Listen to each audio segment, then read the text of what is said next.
Estelle, take me through that first game. You were outstanding. I think it was probably a situation all hands on deck, but you just rode it all the way through. Tell us what was working for you and how you felt out there. My curveball was looking really good for me that game, just staying low in the zone and hitting my spots. That's what really worked for me, keeping the hitters off balance. And, I didn't have many strikeouts that game, but my defense worked a hell of a game for me, and they were behind me the whole entire game. So I appreciate that a lot. Darren, go ahead. All right. Garen, Amick of the Tulsa World. I think you all three were in the dugout, the play that pushed you in front, where you scored 3 off the single, and then the 2 mistakes by OSU defensively. Could you three give us a sense of what was going through your mind on a play like that, and how you're feeling, if you recall how you were feeling? Start with Courtney, please.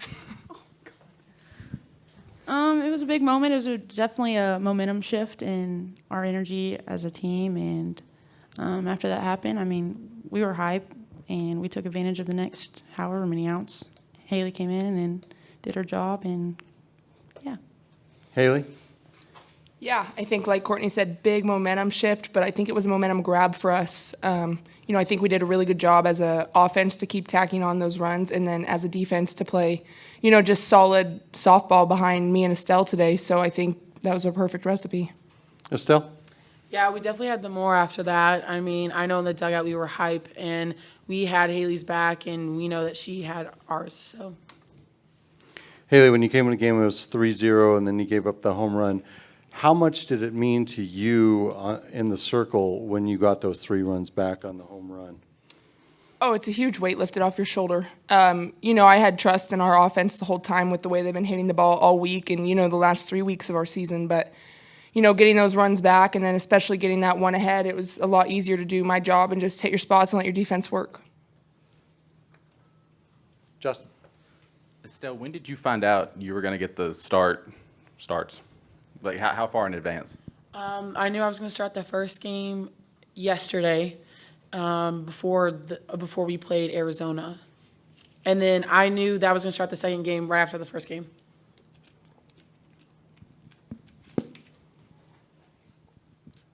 I'll say it slow. Jenny?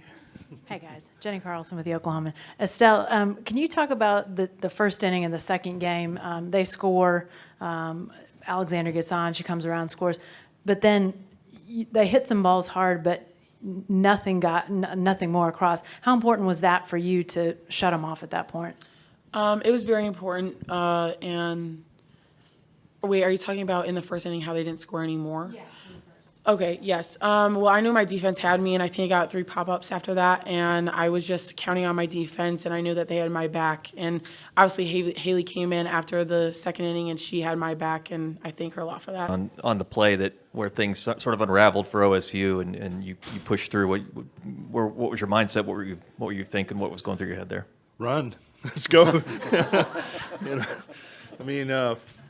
It's kind of ironic because we have been shooting ourselves in the foot all year, and especially against OSU, and we've beaten ourselves a lot of times by making errors. They've really put a lot of pressure on with their speed and their ability to do the short game, and you don't know what's coming. And we've kind of hurt ourselves. And today it was they kind of we put the pressure on them, and it reversed itself. So our defense played fantastic.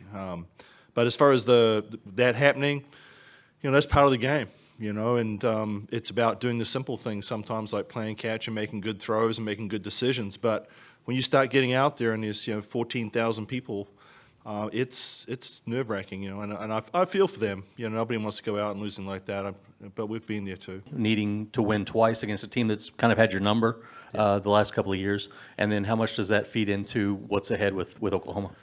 Yeah, obviously, we try to reverse it, and we say, well, the pressure's on them because we have nothing to lose. They're supposed to win, and we know that, I say this about Super Regionals, the most important game's the second game because that's a momentum shifter, and that's what we got today. We got that momentum shifter with a great pitching and hitting performance, and, of course, they always had the ace in the hole, Maxwell, right?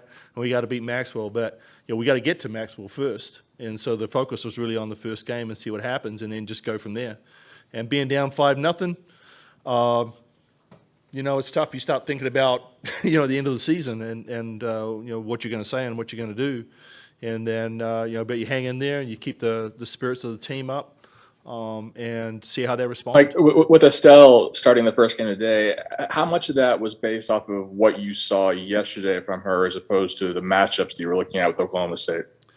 Well, I actually told her yesterday, if you remember what she said in the thing before the game, that she was going to pitch. She hadn't pitched against them all year. I thought she'd be a good matchup against their lefties. We had to control their righty power, and so it worked out, and we were able to get some runs. So, starting the second game, that was a tough question. I was tossing backwards and forwards whether to start, Hailey, but I didn't think Hailey could go the whole game. I was really worried about her stamina, and I figured if we're going to start Hailey and bring Estelle in, she'd have to sit for a while. So I really wanted to just keep it rolling. And she got a couple of innings, 3 innings for us, and it worked out pretty well. For more information, you can visit TulsaWorld.com.